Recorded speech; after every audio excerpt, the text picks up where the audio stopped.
గురజాల పట్టణంలో స్థానిక విఎంఎస్ క్లబ్లో జాషువా దళిత సంఘ నాయకులు బంకా జైనాన్ కుమార్ ఆధ్వర్యంలో విలేకరుల సమావేశాలు ఏర్పాటు చేశారు.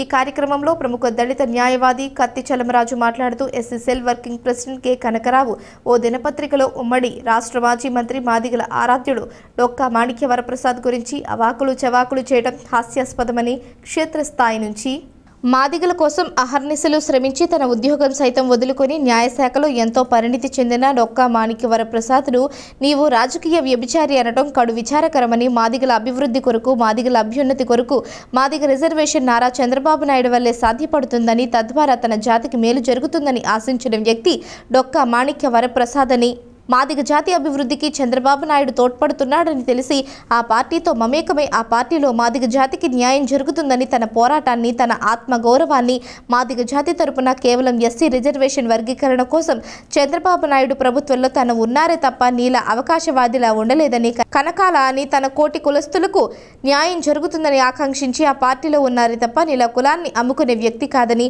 నీవు నీ నాయకుని కోసం పోరాడుతున్నావే తప్ప జాతి కోసం, కులం కోసం పోరాడే వ్యక్తి కాదని, నాయకుడు మాదిగ రిజర్వేషన్ను అసెంబ్లీ ప్రతిపాదించడానికి కూడా సుముఖత చూపలేదని, అలాంటి వాడు మాదిగ జాతి ఏ విధంగా ఉద్ధరిస్తాడు? అదే చంద్రబాబు నాయుడు గతంలో ఏబిసిడి వర్గీకరణ ద్వారా రాష్ట్రంలో ఎక్కువ శాతం మాదిగలకు ఉద్యోగం కల్పించాలని, అదేవిధంగా మళ్లీ ఈ కూటమి నేతృత్వంలో నరేంద్ర మోడీ ద్వారా సుప్రీంకోర్టులో మాదిగ రిజర్వేషన్ వర్గీకరణను అమలుపరిచి ఈ రాష్ట్రంలో మాదిగలకు న్యాయం జరిగే వరకు పోరాడే వ్యక్తి చంద్రబాబు నాయుడు నమ్మి ఆయన పార్టీలో చేరిన తప్ప నీలా అవకాశవాదిలా ఉండలేదని, కనకాల నువ్వు ఎంఆర్పిఎస్ అధ్యక్షులుగా ఉన్నప్పుడు మాదిగ జాతికి ఏమన్నా న్యాయం చేశావా? నీకు మాదిగల గురించి మాట్లాడే అర్హత లేదు అన్నారు. అదేవిధంగా మాజీ జెడ్పీటీసీ గనిపల్లి శ్యామ్ మాట్లాడుతూ, కనకారావు నీవు మా మాదిగ జాతి తరపున మాట్లాడేందుకు నీకు సిగ్గు లేకుండా పోయిందని, మాదిగల అభ్యున్నతి కొరకు ఒక సిద్ధాంతాన్ని నమ్మి జాతి కోసం అహర్నిశలు పరితపించే వ్యక్తి డొక్కా మాణిక్య వరప్రసాద్ అని, కనకారావు నీవు సునకంలా మురిగితే మా మాదిగ జాతి ఊరుకునేది లేదని అన్నారు. ఈ కార్యక్రమంలో ఎం జయవరప్రసాద్, చింతకాయల రవి, డేవిడ్ రాజు, బొల్లంపల్లి సైదులు తదితరులు పాల్గొన్నారు. ఒకనొక పార్టీకి చెందిన ఒక దినపత్రికలో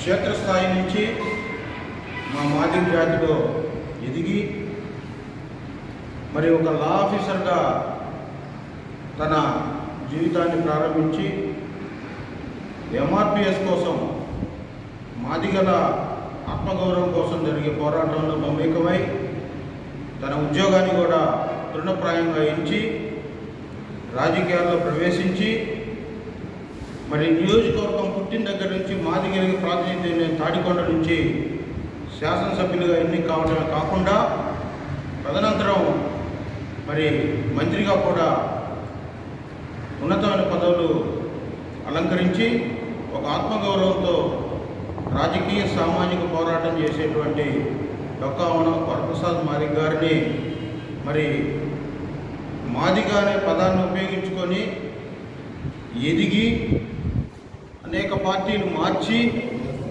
ఈ రోజున మాదిగ కులాన్ని అడ్డం పెట్టుకొని జగన్ దగ్గర మరి పాగా వేసుకొని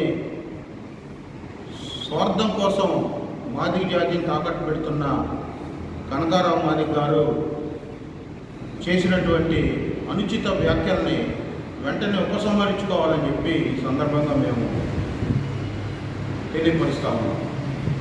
తర్వాత మీరు ఈ రోజున వైసీపీ పార్టీలో చేరి మాదిగ కార్పొరేషన్ చైర్మన్ అయ్యారు. నేను ఇలా స్పష్టంగా అడుగుతున్నా, ఏం చేశావు నువ్వు జాతికి అని అడుగుతున్నా. నువ్వు మాదిగ కార్పొరేషన్ చైర్మన్గా ఉన్నప్పుడు ఒక్క మాదిగకైనా నువ్వు ఏదన్నా లోన్ ఇప్పించావా? 1,00,000 రూపాయల లోను. ఇది సిగ్గుచేటు నీకు. కేవలం జగన్ దగ్గర మార్కులు కొట్టేయటానికి తప్ప మాదిగ జాతిలో ఆత్మగౌరవం ఉన్న కొద్దిమంది మీద మీరు దాడి చేయడం అనేది కరెక్ట్ కాదు. ఈ రోజున మాదిగలు చాలా తెలివిగా వ్యవహరిస్తూ ఉన్నారు. మాదిగలు ఈ రోజున ఎంత తెలివిగా వ్యవహరిస్తున్నారంటే, మరి గత ప్రభుత్వంకి 67% మంది ఓట్లు వేస్తే ఈ రోజున నా మాదిగ జాతి 85% చంద్రబాబు నాయుడు గారిని గెలిపించడం జరిగింది. మాదిగలు ఈ రోజున స్పష్టంగా కోరుకునేది ఏంటంటే, వర్గీకరణ కోసం, మాదిగలకి ఆత్మగౌరవం కోసం ఎవరెవరైతే పనిచేస్తున్నారో వాళ్ళనే దృష్టిలో పెట్టుకుంటున్నారు తప్ప మీలాంటి కుహన మేధావులు కాదు, మీలాంటి స్వార్థపరమైనటువంటి మాదిగ జాతిని ఉపయోగించుకొని ఎదగాలనే ఒక నీచమైన సంస్కృతి ఉన్నటువంటి వాళ్ళని పొరపాటును కూడా మాదిగ జాతి గుర్తు పెట్టుకోదు, మిమ్మల్ని మర్చిపోయి చాలా కాలం అయిపోయిందని ఈ సందర్భంగా నేను గమనిస్తూ ఉన్నాను. డొక్కమాణిక ప్రసాద్ గారిని విమర్శించడానికి నీకు ఏ విధమైన నైతికత ఉందని నేను చెప్పి అలా ప్రశ్నిస్తూ ఉన్నాను. నువ్వు ఎంఆర్పిఎస్ అధ్యక్షుడిగా ఉన్నప్పుడు ఏమీ చేయలేదు, ఇప్పుడు చేయటానికి ఏమి లేదు మీరు. కాబట్టి మాదిగను తప్పుదోవ పట్టించి మరి ఈ రోజున నేను ఒకటే స్పష్టంగా అడుగుతున్నాను, వైసీపీ పార్టీలో పనిచేసే మాదిగలకి ఏ విధమైన నైతికత ఉంది ఆ పార్టీలో పనిచేయటానికి? ఈరోజు జగన్మోహన్ రెడ్డి గారు ఏబిసిడి వర్గీకరణ కాదని చెప్పుకోవటం, అదేవిధంగా మాలలు నా మేనమావులని చెప్పుకోవటం, అదేవిధంగా మాదిగలకి టికెట్లు ఇవ్వకపోవటం సిగ్గుసరి ఉండాలా? ఒక మాట మాట్లాడేటప్పుడు మాదిగలకి ఎన్ని టికెట్లు ఇచ్చారంటే వైఎస్ఆర్సీపీ? చంద్రబాబు నాయుడు గారు 1997 నుంచి ఎన్ని టికెట్లు ఇచ్చారండి మాదిగలకి? ఒక్కసారి చరిత్రలోకి వెళ్ళి చరిత్రను చూసి మాట్లాడాలని చెప్పి మనవి చేస్తూ, మాదిగ ఆత్మగౌరవ స్ఫూర్తి పదార్థ చంద్రబాబు నాయుడు గారు గారిని, మాదిగల ముద్దు పెట్టే డొక్కమాణిక ప్రసాద్ గారు గారిని మీరు విమర్శిస్తే పెద్ద ఎత్తున మాదిగలు మీకు బుద్ధి చెప్పడానికి సిద్ధంగా ఉందని చెప్తూ సున్నితంగా హెచ్చరిస్తూ నేను ముగిస్తా ఉన్నాను. దళితుల పట్ల నీకు ఏ విధమైన ప్రేమ ఉందో ఇప్పుడు తెలుస్తుంది. మరి ఆ రోజున జగన్మోహన్ రెడ్డి గారి ప్రభుత్వంలో ఒక దళిత డాక్టర్పై దాడి, మరి ఎస్సీ కార్పొరేషన్ నిర్వీర్యం చేశారు. అయినప్పటికీ అప్పుడు మాట్లాడేది నువ్వు ఈరోజు ఏదో నీతి గురించి మీరు మాట్లాడుతున్నారా? చాలా తప్పు. ఎక్కువగా నేను ఒకటే మాట చెప్తున్నాను మీకు, అయ్యా కనకరావు గారు, నువ్వు సునకంలాగా వాగొద్దు మా నాయకరావు గారి గురించి గుర్తుపెట్టుకో కబడతా.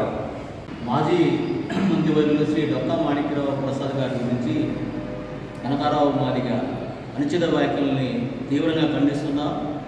ఈయనకి బహిరంగ క్షమాపణ చెప్పకపోతే తీవ్రమైనటువంటి పదజాలంతో మేము కూడా ముందుకెళ్తామని.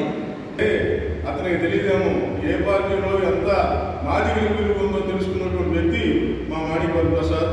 అన్ని పార్టీల్లో ఉండి కూడా మాదిగల సంక్షేమం కోసం పోరాటం చేసేటువంటి వ్యక్తి మా మంత్రి గారు, మాజీ మంత్రి గారు మాణిక్యరావు ప్రసాద్ గారు.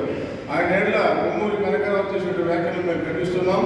ఆయనకు మరోసారి మేము మంత్రిగా మొత్తంగా తెలియజేస్తున్నాం. ఆయన్ని మాకు తెలుసు ఆయనకి ఎలా బుద్ధి చెప్పాలో, కాబట్టి మేము ఆ రకంగానే ప్రిపేర్ అవుతున్నాం. దయచేసి ఈ యొక్క సమాచారాన్ని పత్రికల్లో ప్రకటించవలసిందిగా కోరుతున్నాం.